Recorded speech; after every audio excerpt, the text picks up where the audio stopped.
ወዳጆቼ እስኪ ልጠይቃችሁ፣ ዓለምን ያናወጡ የዘላለምን መጋረጃ የቀደዱ የሰውን ልጅ የህይወት አቅጣጫ ፍጹም የለወጡ 7 ቀናት በዓመት ውስጥ የምትገኝ አንዲት ሳምንት አለች። በታሪክ ማህደር ውስጥ እንደርሷ ያለ የለም። ግን በእነዚህ ቀናት ውስጥ ምን ነበር የተፈጸመው? ጌታችን መድኃኒታችን ኢየሱስ ክርስቶስ እርሱ የዓለም መድኃኒት የሰው ልጆችን ልመና የሚቀበል አምላክ ሆኖ ሳለ ለምን ጸለየ? ይህችን ዕለት ለምን የምስጢር ቀን እንላታለን? ለምንስ ጸሎተ ሐሙስ ተብላ ተሰየመች? ለምንስ የአዲስ ኪዳን ሐሙስ ተባለች? የጴጥሮስ ክህደት እኛንስ ምን ያስተምረናል? በዚህች ዕለት ጌታ አሳልፎ የሚሰጠውን ይሁዳን እንኳን ሳይቀር እግሩን አጥቦታል። ይህ እንደምን ያለ ትሕትና ነው! እኛንስ ምን ያስተምረናል? በዚህች ዕለት ምን ነገሮች ተከናወኑ? ይህ የሰሙነ ሕማማት የዕለት ሐሙስ ምስጢር ነው።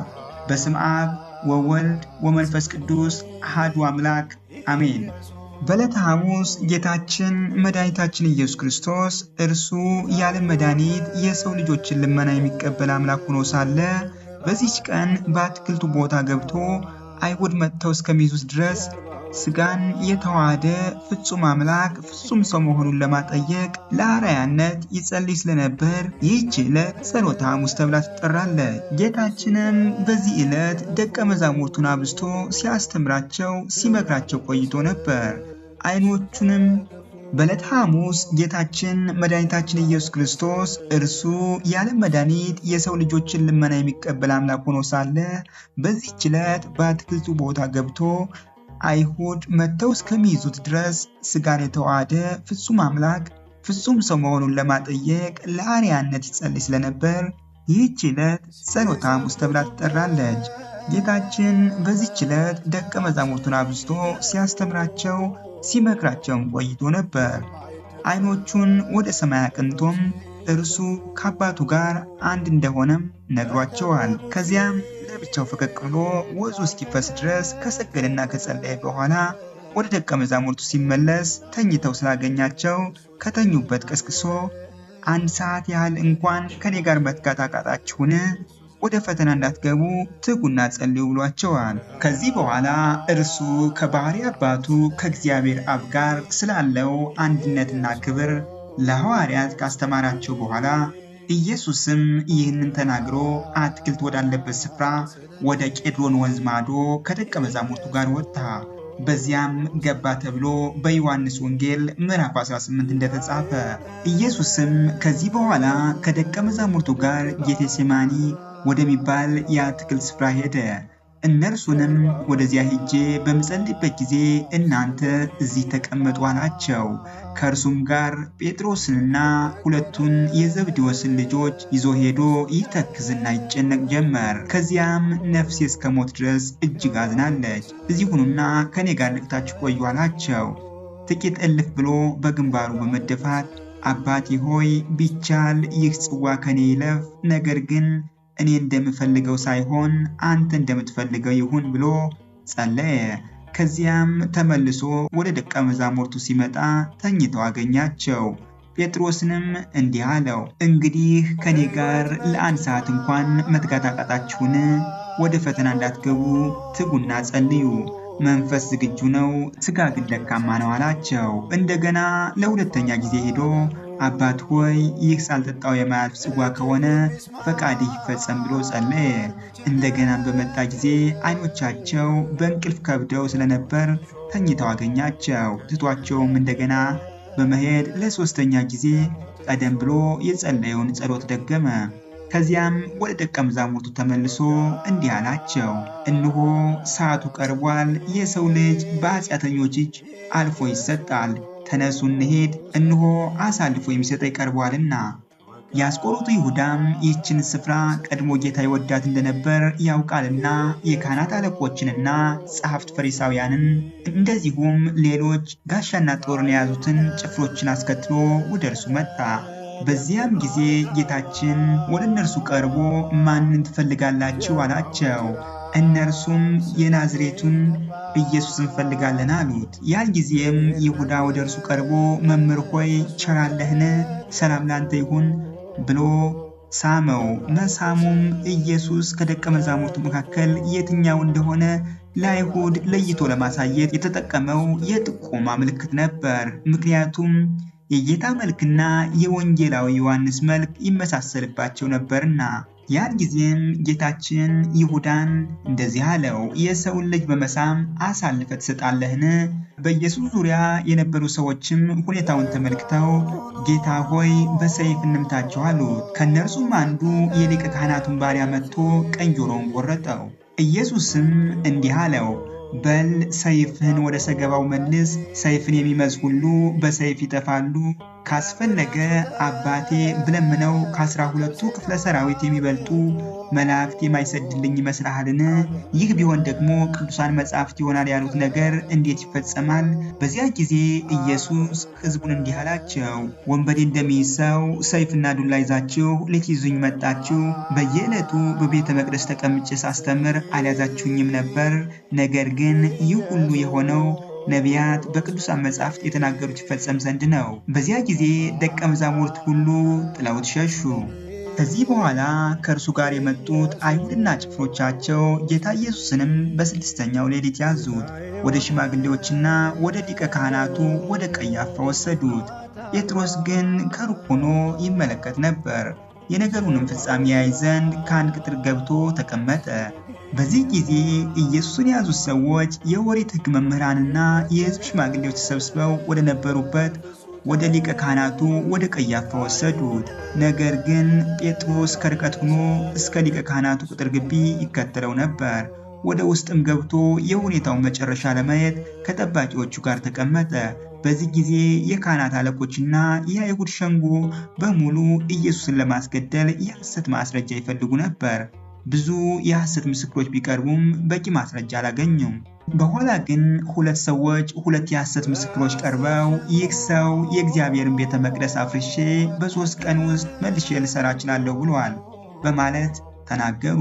በዚህ ጊዜ ሊቀ ካህናቱ ተነስቶ በመቆም እነዚህ ሰዎች ለሚመሰክሩብህ ሁሉ ምንም መልስ አትሰጥምን? አለው። ኢየሱስ ግን ዝም አለ። ሊቀ ካህናቱም በሕያው በእግዚአብሔር አምልሃለሁ፣ አንተ ክርስቶስ የእግዚአብሔር ልጅ እንደሆን ንገረን አለው። ኢየሱስም አንተው ራስህ ብለኸዋል። ነገር ግን ለሁላችሁም ልንገራችሁ፣ ወደፊት የሰው ልጅ በኃያሉ ቀኝ ተቀምጦ በሰማይ ደመና ሲመጣ ታዩታላችሁ አላቸው።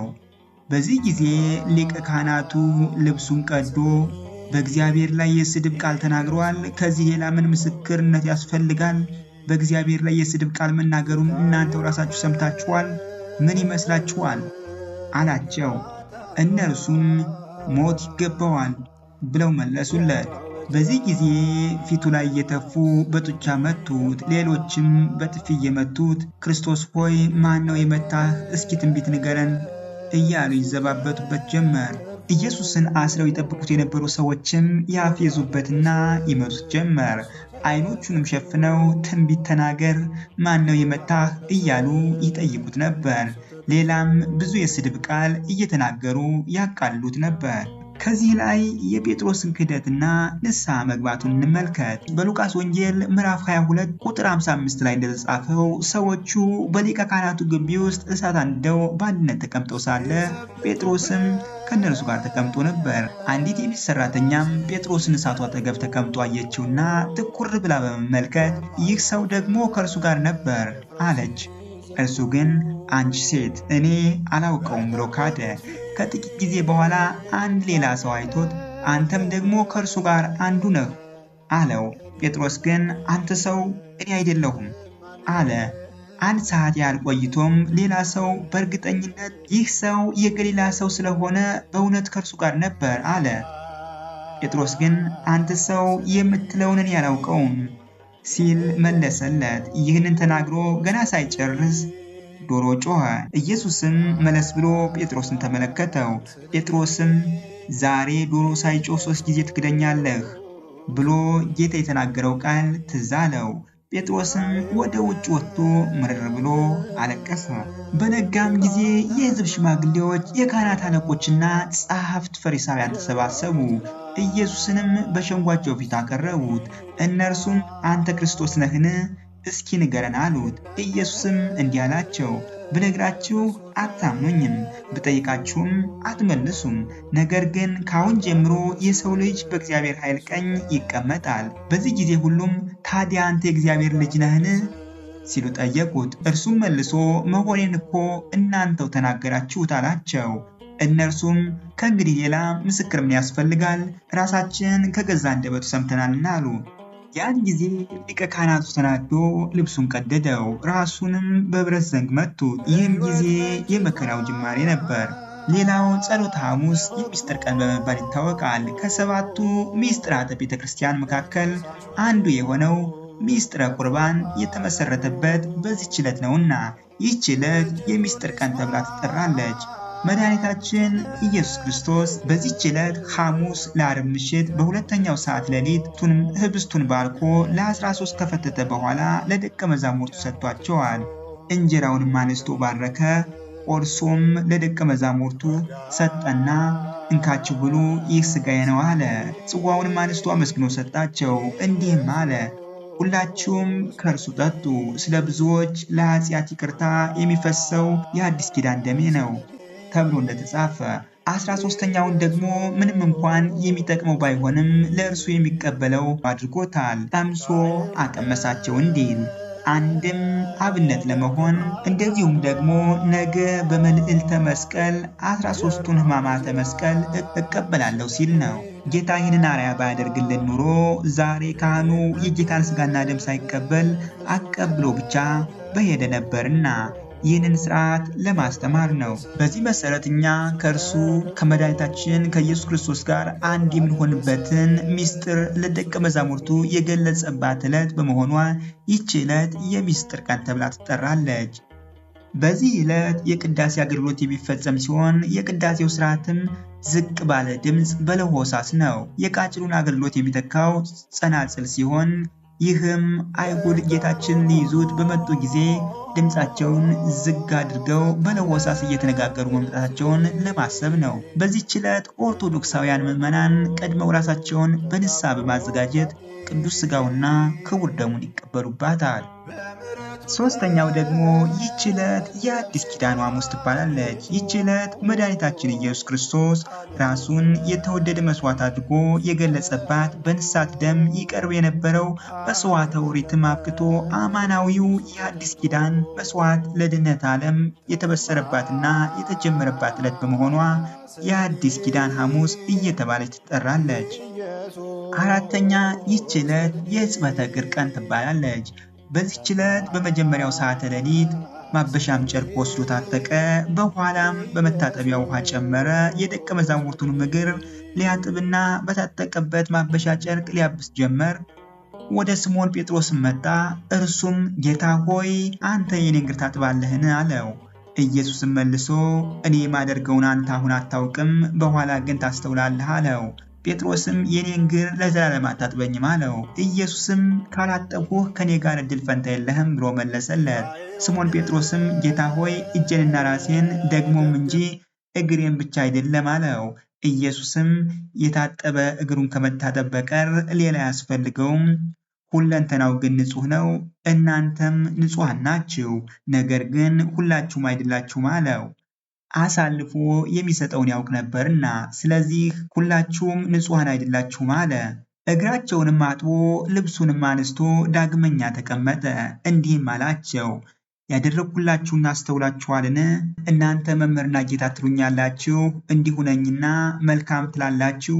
እንግዲህ እኔ ጌታና መምህር ስሆን እግራችሁን ካጠብሁ፣ እናንተ ደግሞ እርስ በርሳችሁ እግራችሁ ትተጣጠቡ ዘንድ ይገባችኋል። እኔ ለእናንተ እንዳደረግሁ እናንተ ደግሞ ታደርጉ ዘንድ ምሳሌ ሰጥቻችኋለሁና። እውነት እውነት እላችኋለሁ፣ ባሪያ ከጌታው አይበልጥም፣ መልእክተኛም ከላከው አይበልጥም። ይህን ብታውቁ ብታደርጉም ብፁዓን ናችሁ ተብሎ በወንጌላዊው ቅዱስ ዮሐንስ ምዕራፍ 13 እንደተጻፈ። ከዚህ ከወንጌላዊ ቃል እንደምንረዳው ጌታችን መድኃኒታችን ኢየሱስ ክርስቶስ የደቀ መዛሙርቱን እግር ያጥብ ዘንድ በጴጥሮስ ጀምሯል። ጴጥሮስ ግን እኔ የአንተ ደቀ መዝሙር ስሆን በአንተ በመምህሬ ልታጠብ አይገባኝም አለ። ጌታችንም መልሶ እውነት እውነት እልሃለሁ እኔ እግርህን ካላጠብሁ ከኔ ጋር እድል ፈንታ የለህም። ከዚህ በኋላ ሌሎችንም ሐዋርያት አጥቧቸዋል። አሳልፎ የሚሰጠውን ይሁዳን እንኳን ሳይቀር እግሩን አጥቦታል። ጌታም ይህን ያደረገው አሳልፎ እንደሚሰጠው ሳያውቅ ቀርቶ አልነበረም። ፍቅርን ሲያስተምረው ለንስሐ ጊዜም ሲሰጠው ነው እንጂ። በሌላ በኩል ደግሞ እኛንም ለሚወዱን ብቻ ሳይሆን ለሚጠሉንም እንኳን በጎ ማድረግ እንደሚገባን ሲያስተምረን ነው። ጌታችን ተጠምቆ ተጠመቁ እንዳለን፣ ጹሞም ጹሙ እንዳለን፣ ጸልዮ ጸልዩ እንዳለን፣ ሰግዶም ስገዱ እንዳለን እንደዚሁ የደቀ መዛሙርቱን እግር አጥቦ እናንተም እንዲህ አድርጉ ብሎ አርአያነቱን ሲያሳየን መምህረ ትሕትናነቱን ሲገልጽልን ነው። ዛሬም ከፓትርያርኩ ጀምሮ ሊቀ ጳጳሳቱና ካህናቱ ሁሉም በየማዕረጎቻቸው የምዕመናኑን እግር ዝቅ ብለው የሚያጥቡበት የጌታን ትሕትና ሥራ ለማሰብ ነው። በዚህ መሰረት ይህን ስርዓቱን አብነት በማድረግ በዚህች ቀን በጸሎተ ሐሙስ በዚህች ቀን 9 ሰዓት ሲሆን የሕጽበተ እግር ስርዓት በሚከናወንበት ጊዜ ዲያቆን ውሃን ያቀርባል። በቀረበው ውሃ ላይ ጸሎተ አኮቴት ይጸለያል። ወንጌል ተነቦበት ውሃው በካህኑ ወይም በሊቀ ጳጳሱ እጅ ይባረክና የሕጽበተ እግር ይከናወናል። በዚህ ጊዜ ከውሃው በተጨማሪ የወይራና ወይን ቅጠልን ለስርዓቱ ማስፈጸሚያ እንጠቀምባቸዋለን። ሚስጥሩም ወይራ ጽኑ ነው። ይህም ክርስቶስ ጽኑ መከራ መቀበሉን የሚያስረዳ ነውና። ከዚህ በተጨማሪም እኛ የእርሱን መከራ ለመቀበል ዝግጁ ነን ለማለት ነው። የወይኑ ቅጠል ደግሞ በወይን የተመሰለው ደሙን አፍስሶ ለምዕመናን የሕይወት መጠጥ ይሆንላቸው ዘንድ መስጠቱን ለማዘከር ነው። በዚህች ዕለት ጌታችን መድኃኒታችን ኢየሱስ ክርስቶስ የደቀ መዛሙርቱን እግር በማጠብ የፈጸመው የሕጽበተ እግር ስርዓት ለካህናት፣ ለምዕመናን የትሕትና ሥራ ለማስረዳት መሆኑን እናንተም ለባልንጀሮቻችሁ እንዲህ አድርጉ በማለት ተናግሯል።